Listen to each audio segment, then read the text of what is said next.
Well, since I'm already on this controversial train, I guess I might as well double down on it. You know, for a while, you were seeing a lot of videos with sheriffs from certain counties, communities that would come up and talk about how they weren't going to listen to ICE, how they were going to fight ICE away. And these would be your good old country bumpkin boys too. They'd be from towns that you would have thought, you would have been like, man, you would think that you'd be all about the ICE train, huh? And there's a reason why, guys. There's a reason why those guys, those sheriffs, those, you know, good old government boys don't want arm of authority that's over them in their town when it pertains to immigration. Why is that? Probably because they're breaking the law. That they are breaking the law. And they don't want any, of course they don't want somebody over their head in their jurisdiction to uncover the gross crimes that they're committing. So of course they're going to come up with their own little podcast show, their own little advertisement to try to gain some good press. When it's like they're the ones who are involved with the trafficking to begin with. In a way, guys, they're the cartel. Cartel. It's always some kind of weird name word, isn't it? MAGA, cartel, deep state. Some kind of trigger word. Something to get you going.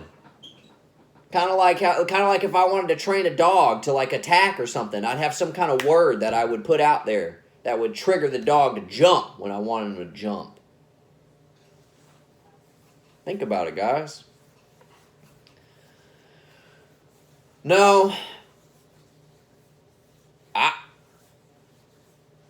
I'm going to be honest, y'all. I mean, yeah, I think there's more to it. I think there's more to this ICE thing than what the media is letting on. I don't think it's just about immigrants. And to be honest, I do think more towns should probably have them snooping in their business. Not because I don't want the immigrants here. My people were immigrants at one point. My family, we all were. You know? But somebody's got to catch and bust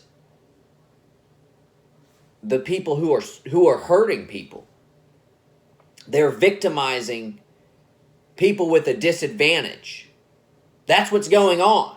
People come to this country and guys, imagine going to a place and you don't speak the language. And I know a lot of people are going to be like, we used to learn to speak the language. Guys, they came in here looking for a place to grow, okay?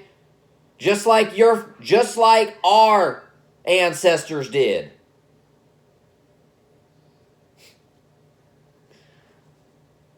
And what ends up happening is they get yoked up with a corrupt group of criminals pretending to be officers of the law or to work for the government, because they'll have these jobs, but they'll actually be criminals.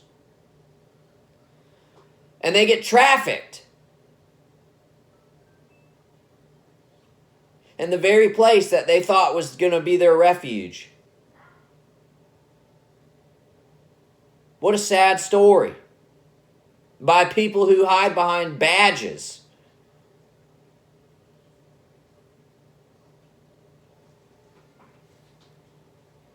Guys, that's what's going on. And the media will want you to, they'll paint this whole ICE thing as like, and they'll have such emotional, violent imagery, right? They'll have like some like little girl behind bars crying and like ICE agents or ICE guards like laughing at her or something in the image to provoke your emotional response. Guys, I think there's more to it. Really, I think There needs to be more investigation into sheriffs, city police, your city council. Yeah. And I think this is why you see a lot of local governments that will act like they don't want ICE in their town at all. And that's because they don't want anyone with more authority than them in their jurisdiction to be snooping in on what they're doing. Now, I know this message is going to get twisted to where it's saying I'm anti-immigration. I already know that that's what it's going to get twisted to, but it's actually quite the contrary. I like people coming into this nation. But what I don't like is seeing the folks that are pretending to be righteous guards, watchmen, who are actually bandits and criminals. That's what this message is really about.